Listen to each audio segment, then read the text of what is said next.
अनजाने में बने पाप का दंड भगवान किस प्रकार देते हैं। दर्शक बंधुओं, आज की कहानी बड़ी ही महत्वपूर्ण है। आपसे निवेदन है कि इस वीडियो को पूरा जरूर देखें।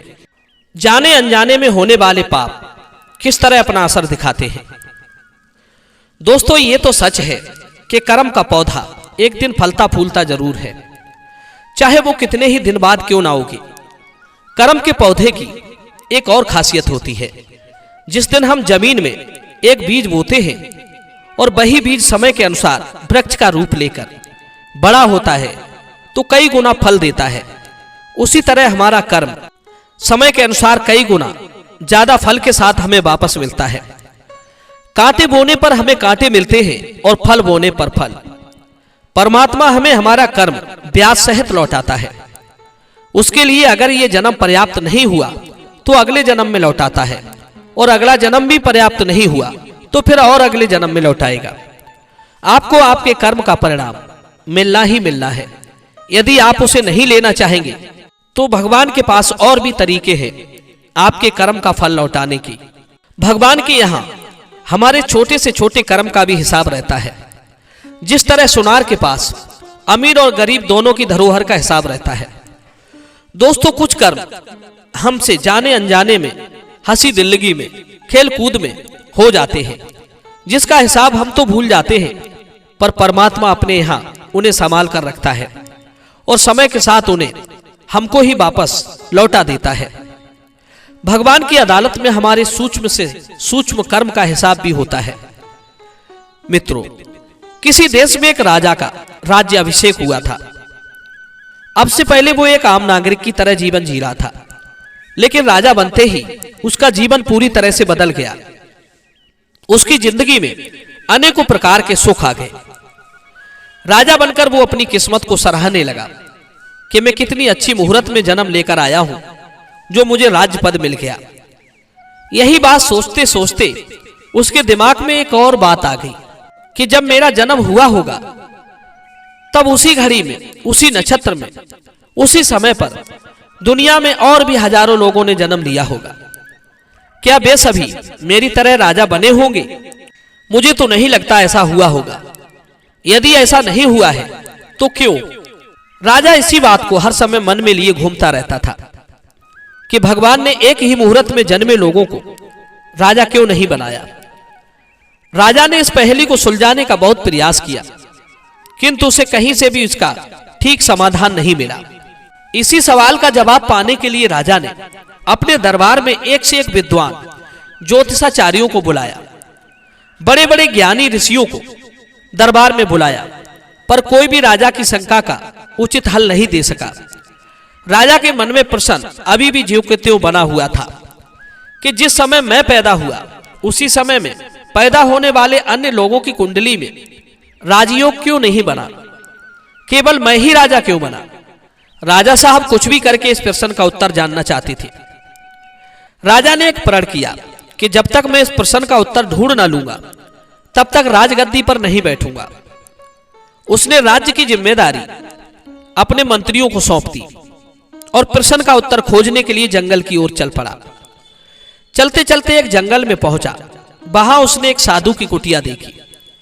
कुटिया के बाहर बैठा हुआ वो साधु आग के अंगारे खा रहा था। पहले तो राजा उसे देखकर बड़ा हैरान हुआ कि ये साधु अंगारे क्यों खा रहा है। फिर हिम्मत करके उसने साधु को प्रणाम करते हुए उनसे पूछा कि हे साधु महाराज, मैं आपके पास एक प्रश्न का उत्तर जानने आया हूं। अब मेरा प्रश्न ये है कि मैं जिस घड़ी नक्षत्र में पैदा हुआ उसी घड़ी नक्षत्र में पैदा होने वाले और भी बहुत सारे लोग हैं, परंतु मैं राजा बना और वे सब राजा क्यों नहीं बने। राजा के प्रश्न को सुनकर साधु ने कहा, राजन, तुम्हारे इस प्रश्न का उत्तर मैं नहीं दे सकता। यहां से जब आप आगे जाओगे तो तुम्हें एक और साधु मिलेगा, वो तुम्हें तुम्हारे प्रश्न का उत्तर जरूर दे देगा। यह सुनकर राजा आगे की ओर चल दिया। चलते चलते राजा जंगल में और आगे पहुंचा तो उसने एक साधु की कुटिया देखी। कुटिया के बाहर बैठा हुआ एक साधु कुछ अजीब हरकतें कर रहा था। वह देखकर राजा आश्चर्य से भर गया। दरअसल वो साधु अपने ही शरीर का मांस नोच नोच कर खा रहा था। साधु की यह हरकत देखकर राजा डर गया फिर भी उसने हिम्मत करके साधु से पूछ लिया, हे महात्मन, तुम ऐसा क्यों कर रहे हो? साधु ने कहा, हे मुसाफिर, मुझे मेरे हाल पर छोड़ दो। यदि तुम्हारा मुझसे कोई काम है तो बताओ। राजा ने कहा, साधु, मैं एक प्रश्न का उत्तर जानने आया हूं। मैं जानना चाहता हूं कि मैं जब पैदा हुआ था उस समय दुनिया में अनेक लोग पैदा हुए होंगे, फिर मेरी ही किस्मत में राजयोग क्यों बना, बाकी लोगों का क्यों नहीं? साधु ने कहा, राजन, तेरे प्रश्न का उत्तर मैं नहीं दे सकता। हाँ, यदि तू और आगे जाएगा तो तुझे तेरे प्रश्न का उत्तर जरूर मिल जाएगा। इतना कहकर वो साधु फिर से अपना मांस नोच नोच कर खाने में लग गया। राजा उन दोनों साधुओं के बारे में सोचता हुआ आगे को बढ़ने लगा। चलते चलते राजा एक गांव में पहुंचा। गांव से बाहर एक कुएं पर एक स्त्री बैठी हुई थी। उसके हाथ में एक रस्सी और बाल्टी थी। वो स्त्री बहुत प्यासी थी, पर दुर्भाग्य की बात, वो जिस कुएं में पानी भरने के लिए बाल्टी डालती थी वही कुआं सूख जाता था। वो जिस पेड़ से फल तोड़कर खाना चाहती थी वो फल उसके तोड़ते ही सड़ जाता था। राजा ये देखकर बड़ा हैरान हुआ कि एक स्त्री के साथ ऐसा क्यों हो रहा है। फिर उन्होंने उस महिला से अपना प्रश्न पूछा कि मुझे ये बताइए कि मेरे साथ साथ दुनिया में और भी हजारों लोगों ने जन्म लिया होगा, मेरी तरह वे सब राजा क्यों नहीं बने? तब वो स्त्री कहती है, हे राजन, मैं तुम्हारे सवाल का जवाब नहीं दे सकती।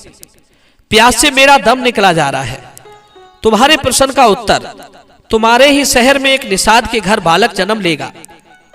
वही बालक तुम्हें तुम्हारे सवाल का जवाब दे सकता है। लेकिन ध्यान रहे, वो लड़का जन्म लेने के 1 घंटे के बाद मर जाएगा। यदि आप समय पर पहुंच गए तो तुम्हें तुम्हारे प्रश्न का उत्तर मिल जाएगा। दर्शक बंधुओं, उस औरत ने राजा को उस निषाद का नाम पता सब बता दिया। राजा तत्काल घोड़े पर बैठकर अपने नगर को लौट आया। सिपाहियों को भेजकर राजा ने पता करवाया तो पता चला कि उस औरत ने जिस निषाद का नाम बताया था उसके घर वास्तव में एक बालक का जन्म होने वाला है। राजा को जानकर कुछ संतुष्टि हुई कि अब उसे उसके सवाल का जवाब मिल ही जाएगा। दोस्तों, उधर उस बालक का जन्म होता है। उसी क्षण राजा उस बालक से मिलने पहुंच जाता है। राजा ने तुरंत उस बालक को गोद में लिया तो राजा की गोद में पहुंचते ही वो बालक बोलने लगा। वो बालक बोलता है, हे राजन, तुम अपने प्रश्न का उत्तर जानना चाहते हो तो ध्यान से सुनो। पूर्व जन्म की बात है। पूर्व जन्म में मैं और आप और वे दोनों साधु और वो स्त्री जिसने मेरा पता बताया था, हम पांचों एक ही परिवार के सदस्य थे। एक दिन हम पर बहुत गरीबी आ गई, भोजन के भी लाले पड़ गए। तब आप कहीं से कुछ भोजन की व्यवस्था करके लाई। मां ने भोजन बनाकर पांचों को परोस दिया। हम पांचों भोजन करने को बैठे ही थे कि अचानक कहीं से एक कई दिनों का भूखा भिखारी आ गया और वो गिड़गिड़ाता हुआ भोजन मांगने लगा। वो भिखारी सबसे पहले आपके बड़े बेटे से बोला कि आप ये भोजन मुझे दे दो, भूख से मेरे प्राण चले जाएंगे। आप तो हष्ट-पुष्ट हो, भूख का दुख सह लोगे। तब आपके बड़े बेटे ने उस भिखारी को जवाब दिया कि ऐ भिखारी, ये भोजन मैं तुझे दे दूंगा तो मैं क्या आग के अंगारे खाऊंगा? वही तुम्हारा बड़ा बेटा वो साधु था जो जंगल में बैठा आग के अंगारे खा रहा था। परमात्मा ने उसे ऐसा दंड दिया है कि उसे अन्न खाने को ही नहीं मिला। अंगारे खाकर ही वो अपना कर्म का दंड भोग रहा है। तुम्हारे दूसरे बेटे से जब भिखारी ने भोजन मांगा तो उसने भी भिखारी को ऐंठकर जवाब दिया कि ये भिखारी, यदि अपना भोजन मैं तुझे दे दूंगा तो मैं क्या अपना मांस खाऊंगा? परमात्मा ने आज उसे मांस खाने को ही छोड़ दिया। जो दूसरा साधु था वो पूर्व जन्म का आपका दूसरा बेटा था।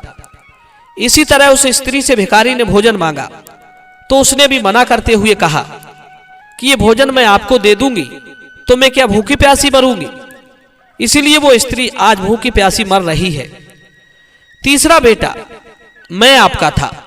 जब भिखारी ने मुझसे भोजन मांगा तो मैंने उसे जवाब दिया कि ये भिखारी, ये भोजन मैं तुझे दे दूं तो मैं क्या मरने के लिए पैदा हुआ हूं?